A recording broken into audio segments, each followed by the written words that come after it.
안녕하세요. 누구나 아픈 기억 하나씩은 가지고 있을 텐데요.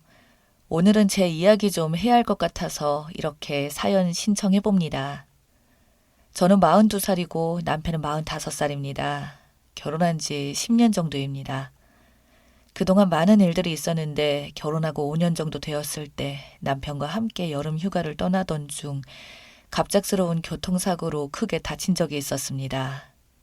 피하지도 못하고 정면으로 충돌하게 되면서 저는 갈비뼈와 견갑골이 으스러졌고 남편은 왼쪽 다리를 크게 다치게 되면서 남은 인생을 장애인으로 살아가야 하는 충격적인 일이 벌어지고 말았죠. 저도 교통사고의 후유증으로 인해 진통제를 먹지 않으면 살기 힘들 정도로 고통 속에서 살아왔습니다. 하지만 저보다 더 크게 다친 남편을 대신해 먹고 살기 위해 아픈 몸을 이끌고 열심히 일을 하며 생계를 유지해 나갔습니다.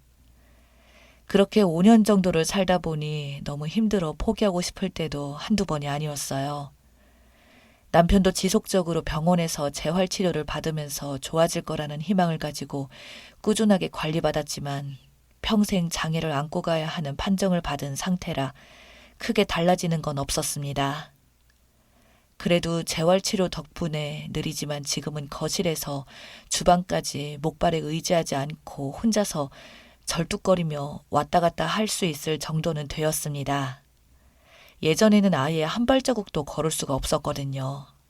솔직히 저는 교통사고로 인해 함께 살기 힘들 줄 알았습니다. 저도 사람인지라 현실적으로 많이 지쳐 있어서 그런 건지 이혼하고 살아야 할 것 같은 마음이 그동안 몇 번이나 들었지만 저만 바라보는 남편 때문에 쉽게 포기할 수 없었고 언젠가는 좋아질 거라는 끝이 없는 희망을 가지고 살았습니다. 사람이 희망마저 없다면 삶의 의욕까지 떨어지는 것 같아 현실적으로 불가능한 상황들을 희망으로 바꿨어요. 그래야 제 마음도 편해질 것 같아서요. 남편은 집에서 하는 건 별로 없어요. 한 발자국 떼는 것도 힘든데 도와주면 얼마나 도와주겠어요. 자기가 먹은 그릇 설거지해주는 정도입니다. 교통사고 당하기 전에 그렇게 입이 닳도록 집안에 있는 쓰레기나 자기 물건에 대해서 정리정돈을 하라고 잔소리 정말 많이 했는데 지금은 상황이 바뀐 만큼 집도 깔끔하게 하려고 재활을 한답시고 천천히 청소도 하고 있는 것 같습니다. 그런데 최근 들어 남편의 행동들이 제 눈에 거슬리는 게 몇 번 있습니다. 원래는 제가 퇴근하고 돌아오면 바로 앞에서 남편과 함께 저녁 먹는데 하필 그날 제가 몸살이 난 건지 상태가 좋지 않아 배달 음식을 시켜 먹자고 했고 남편이 좋아하는 치킨이랑 생맥주 시켜줬죠. 그렇게 저는 씻고 나와서 침대에 누워 쉬고 있는데 제 옆에서 머리를 쓰다듬어 주면서 이런저런 대화를 하다가 약은 먹었어? 여보, 많이 힘들지? 내가 나가서 일을 해야 하는데 정말 미안해. 몸이 빨리 좋아져야 하는데. 괜찮아, 여보. 그래도 우리 잘 살아가고 있잖아. 죽지 않은 것만으로도 감사하게 생각해야지. 당신 좋아하는 치킨 왔나 보다. 현관까지는 충분히 갈 수 있으니까 내가 가지러 갈게. 그냥 누워 있어. 나도 계속 움직여야 좋아질 수 있지. 그래, 알았어. 부탁 좀 할게. 그런데 여보, 왜 오른쪽 다리를 절어? 원래 왼쪽 다리를 절었잖아. 어? 무슨 말 하는 거야?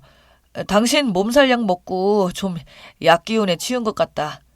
내가 무슨 오른쪽 다리를 절었다고 잘못 본 거겠지. 나 왼쪽 다리 다쳤잖아. 요즘 많이 힘들어 보이더니 이제는 그런 것도 헷갈리는 거야? 그렇게 남편은 왼쪽 다리를 절면서 치킨을 받고 소파에 앉아 먹기 시작했습니다. 몸살 약이 좀 세긴 했는지 비몽사몽한 상태였긴 했는데 분명 오른쪽 다리를 절뚝거리며 현관으로 걸어가는 걸 봤는데 남편이 말한 대로 제가 잘못 봤을 수도 있을 것 같아 그냥 넘어갔습니다. 그런데 최근 들어 남편의 행동들이 계속해서 이상해지기 시작했습니다. 요 며칠 동안 새벽에 잠이 안 온다며 거리에 아무도 없는 틈을 타 목발 짚고 동네 앞에서만 걷고 오겠다고 나갔다 와요. 그런데 그럴 때마다 저에게 몸살 나지 말라고 약을 주는데요. 자기가 약국에서 산 피로회복제라며 줬었는데 그 약만 먹으면 저는 다음날 아침까지 한 번도 깨지 않았습니다. 뭔가 이상해서 남편이 새벽에 바람 쐬러 나간 다음에 약을 건네줬을 때 먹는 신용만 하고 먹지 않았어요. 남편은 제가 잘 자고 있는지 확인을 하더니 문 밖으로 나가는 소리가 들렸고 최근 들어 갑자기 변해버린 남편의 모습들이 너무 무서워지기 시작해 따라가 볼 필요가 있을 것 같아 재빠르게 일어나 어느 방향으로 가고 있는지 창문을 통해 남편의 모습을 확인하고 내려가려고 하는데 남편 행동에 순간적으로 숨이 턱 막혔고 뒷걸음 치다가 넘어지고 말았습니다. 분명 쩔뚝거리며 목발에 의지하며 걸어야 하는 남편이 어딜 그렇게 급하게 가는 건지 뛰어가고 있었던 거죠. 가슴이 철렁거리고 이 상황을 어떻게 받아들여야 할지 납득할 수 없었습니다. 분명 병원에서는 평생 장애를 가지고 살아야 한다고 했는데 멀쩡하게 정상인처럼 뛰어갈 수 있는 건지 알 수 없었네요. 제 두 눈으로 똑똑히 보게 된 이상 두고만 볼 수 없었습니다. 동이 트기 전 새벽 4시쯤에 남편은 다시 돌아왔고 씻고 방에 들어와서 제 옆에 조용히 누웠습니다. 그리곤 깊이 잠이 들었는지 코골이 소리가 들렸고 저는 조용히 일어나 거실로 나와 세탁실에 있는 옷들을 확인해 보면서 특별한 점은 없는지 여기저기 뒤져봤지만 아무런 단서도 찾을 수 없었습니다. 충격적인 상황을 겪게 된 이후 남편의 행동 하나하나가 의심스럽고 아무렇지도 않게 다친 다리가 정상으로 돌아온 걸 숨기고 저와 함께 시간을 보내고 있다는 게 한편으로는 화가 머리 끝까지 차올랐네요. 그렇다고 아무런 증거 없이 무턱대고 말해봤자 발뺌하고 입 닫고 있으면 아무런 의미가 없기에 일단 병원부터 찾아가 보기로 했습니다. 남편을 담당했던 의사에게 찾아가기 위해 회사에서 집에 일이 있다고 사정을 이야기한 후 반차를 내고 병원으로 향했어요. 그런데 병원에 도착하고 택시에서 내리려고 하자 남편 담당 의사가 어디 급하게 가고 있었고 그 뒤를 남편이 뒤따르고 있었습니다. 저는 급하게 택시에서 내려 둘을 뒤따랐고 그리고 듣게 된 충격적인 대화에 너무 무서워 일단 증거 사진을 찍어대기 시작했습니다. 오늘 정도 지났으면 이제 다시 시작하면 되잖아. 이 정도면 의심하지 않는다니까. 내 말 믿고 다시 시도해보자. 안 돼. 좀 더 시간을 가지고 계획해보자. 한 번 실패했기 때문에 두 번 실패하면 그때 우리 둘 다 콩밥 먹을지도 모른다고. 오늘 밤 다시 한번 맞춰보고 시작하는 걸로 해. 오늘 밤이야. 아내한테 절대 들키지 말고 그리고 연기 좀 잘해. 왜 왼발이 어느 발인지 몰라? 그런 사소한 거 하나 때문에 그동안 계획했던 모든 게 한순간에 물거품이 될지 모른다고. 아, 알았어. 나도 깜빡했어. 치킨 배달이 와서 나도 모르게 흥분해서 그랬다고. 그럼 오늘 새벽에 보자. 남편과 의사는 서로 알고 있는 사이였고 어떤 계획을 세우고 있길래 둘이서 그것도 5년 동안 숨기고 있었던 건지 이해할 수 없었습니다. 그날 저녁 집에 들어오니 남편은 소파에 앉아 저를 아무렇지 않게 반겨주면서 평상시처럼 저를 사랑스러운 눈빛으로 바라보고 있었습니다. 어디까지가 진실이고 거짓인지 알지 못할 정도로 남편의 연기는 대상감이었어요.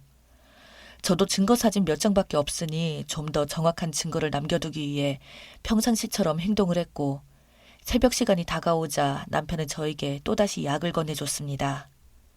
먹는 연기를 하곤 삼키지 않고 물고만 있었고 급하게 화장실로 가서 입에 있는 약을 뱉었네요. 그리고 제가 잠들어 있는 줄 알고 제 앞에 누워있던 남편은 약속 시간이 되었는지 제가 잘 자고 있는 걸 확인한 후 조용히 밖으로 나갔습니다. 뒤이어 저도 빠르게 쫓아갔고 그렇게 도착한 곳은 차가 잘 안 다니는 사거리 도로였죠. 남편이 탄 택시 뒤에 멈추게 되면 들켜버릴 위험이 커서 조금 더 앞에서 내려달라고 한 뒤 숨어서 지켜보고 있는데 남편 담당 의사가 뒤이어 도착을 했습니다. 저는 녹음기를 켜고 둘의 대화 소리를 녹음하려고 노력했고 좀 더 가까이 다가가서 들어보니 남편은 저를 사랑한 적이 단 한 번도 없었다네요. 그러니까 네가 우리 둘을 태우고 이쪽으로 지나가는데 내가 다리가 아파 뒷좌석에 앉아 다리를 펴고 싶다는 핑계를 대면서 자리를 바꾸고 와이프가 앞자리에 앉으면 다시 도로를 합류하면서 가드레일에 박으면 된다는 거잖아. 그래. 일단 내일 새벽 2시에 네가 다리가 아프다고 핑계를 대면서 나한테 전화를 해달라고 말해. 그럼 내가 너희 집에 가서 너희를 태우면 되니까 그때부터는 계획한 대로 움직이면 되는 거야. 이번이 마지막이라 생각하고 잘해야 된다. 더 이상 기회는 없어. 결국 남편은 제 앞으로 되어 있는 보험금 때문에 이런 일을 계획하고 있었던 겁니다. 5년 전 남편은 저와 결혼 후 계속해서 사람을 어떻게 될지 아무도 모르니 함께 보험을 들자며 생명보험을 계약하게 되었고, 둘의 보험료만 합쳐서 약 180만 원 정도 나왔어요. 그런데 사고 난 이후부터 남편은 일을 하지 못하니 자기 보험은 모조리 싹 다 해지를 했고, 저에게 만들어져 있던 보험은 유지한 채 5년을 지내왔어요. 몇 번을 해지하자고 물었지만 너무 아깝지 않냐면서 계속해서 저를 설득시켰고, 없는 형편에 무리하게 유지하면서 지내왔었죠. 남편의 검은 속내는 전혀 알지 못한 채 말이죠. 이 모든 상황을 의사와 함께 계획한 것도 충격인데, 그 의사가 남편과 친구였다는 게 더 충격이었어요. 결국 모든 내용과 증거 사진은 충분하게 확보했고, 제 생명을 가지고 보험금 3억 정도 되는 금액을 받으려고 했다는 자체가 더 이상 용서할 수 없었습니다. 재빠르게 집에 들어간 후 아무렇지 않게 잠을 자고 있었고, 뒤이어 남편이 집에 들어와 씻고 옆에 누웠습니다.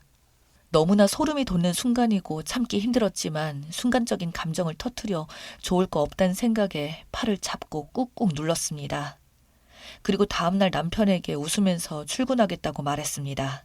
저는 곧바로 경찰서에 들려 형사분들께 그동안 모았던 증거를 제출하고 충격적인 상황을 풀어놨습니다. 그렇게 형사분들과 집에 도착한 후 문을 열고 들어가니 제가 집에 올 시간도 아닌데 들어와서 놀랐는지 당황한 눈빛으로 쳐다보고 있다가 뒤이어 형사분들이 들이닥치자 순간적으로 아파트 창문으로 뛰어내려 미친 듯이 달려가고 있었습니다. 그동안 절름발이 연기하느라 얼마나 힘들었을까요? 이런 한심한 짓을 꾸며봤자 어차피 진실은 밝혀지게 되어 있는데 너무 한심했습니다.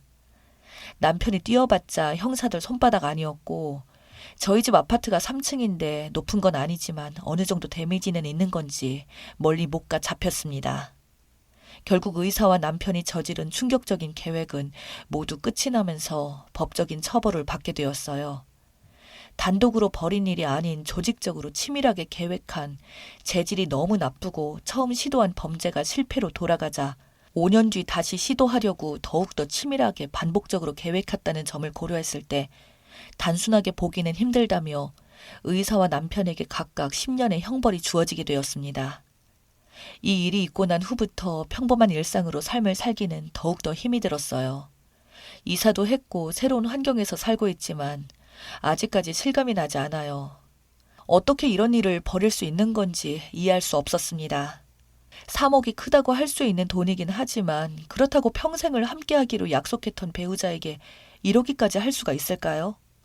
저는 남편을 사랑했기 때문에 교통사고로 평생을 후유증에 시달리면서 살아도 약을 먹으면서 남편 먹여 살리겠다고 밖에서 힘들게 일하며 살아왔는데, 그런 마음 하나 알아주지 못하고 또다시 일을 계획했다는 게 너무나 가슴이 아픕니다.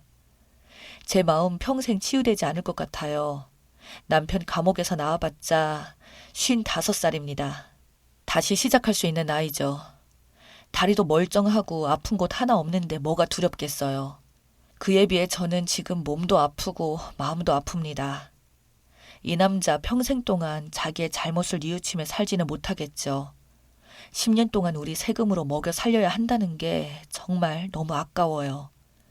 남편 잘못 만나 아이도 못 가지고 정상적인 결혼 생활을 하지 못한 점에 대해서 변호사와 추가적인 소송할 수 있는지 알아보고 있는 중입니다. 의사라는 양반과 남편 절대 용서할 수 없기에 두 발 뻗고 자게 하지 않을 거예요. 모든 걸 걸고서라도 인생 망하게 하려고요. 제가 앞으로 나아갈 수 있도록 여러분께서 힘을 주셨으면 좋겠습니다. 어디 의지할 데가 없네요. 감사합니다.